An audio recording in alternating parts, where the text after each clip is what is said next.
So I played Jason in my first game at Games Plus in the 3-list Masters, and he's on the right, but you won't be able to see his deployment.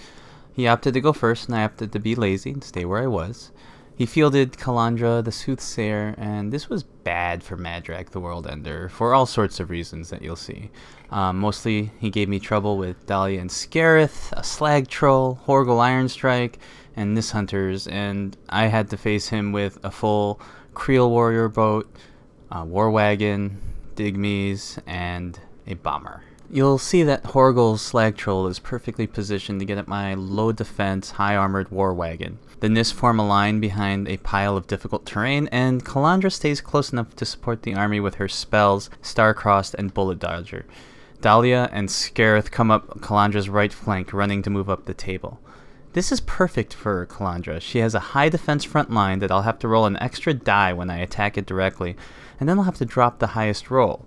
Star-Crossed is like having a defensive feat all game long. I panic and burrow the burrows defensively. Normally I like to burrow turn 2 and pop them up turn 3, but going second has put me on my back foot. Creel Warriors move up under Swiftfoot, moving 12 inches instead of 10, and my War Wagon and Bomber both try to drop AoEs from 14 inches and 12 inches respectively, but they fail to hit anything. All the drifts come back at me and do nothing at all. There's still nothing to worry about from Rock, but who knew that Scarith has a 10-inch spray? Answer, Jason knew. Also, the Nis try to thin the lines of my Cabers and Scribe. Then Horgel sends up his Slag Troll with Hotshot on it, and Hotshot gives the Slag Troll an additional die and damage rolls. And he boosts 2 corrosive shots at the War Wagon. With additional damage, it manages to put 9 points on it. And this is one of my mistakes. I leave the War Wagon there. I should know that I need both it and the Bomber to deal with the high defense Nis and Dahlia, but I fail to respond appropriately. This should be where I feat. Madrak's feat gives faction models in his army an extra ranged attack, or melee attacks against everyone in range. Extra bombs on the Nis and Dahlia would not have been appreciated. Well, not by Jason. But the pig burrows come up and suddenly I'm distracted. I pull the unit up and bring one in back to buff with the Fellcaller's Warcry. They absolutely need +2 to hit against the high defense Nis Hunters. Instead, what I should have done is activate the battle engine and ride-by attack. The War Wagon shoots, then slides over to the side to get out of range of that slag. If there's an opening, the pig burrows go through it and engage the Slag Troll to prevent it from firing further. But of course, I charge the pig burrowers at the Nis and make some really high rolls to kill a bunch of them.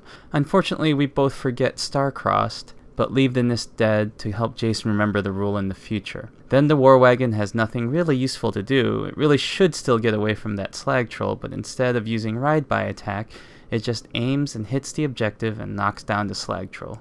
A feat here would have been devastating. The burrowers have guns. Madrak's feat, Desperate Hour, would have let them shoot those POW 14 guns at a knockdown Slag Troll. The War Wagon has a POW 16 gun. Again, knockdown Slag Troll. That problem would have gone away. Another useful move would have been to cast Warpath with Madrak, and move that Bomber up to get a charge lane on Scarith. Sure, it's dicey under Star-Crossed, but at least one attack may have hit, and a Bomber punches hard enough to bother the giant snake. Or just toss 3 bombs Dahlia's way. Could have worked. Calandra's response is brutal. Her feat, Good Omens, allows her army to reroll 1s and 2s, and on top of that, she herself can spend Fury for rerolls.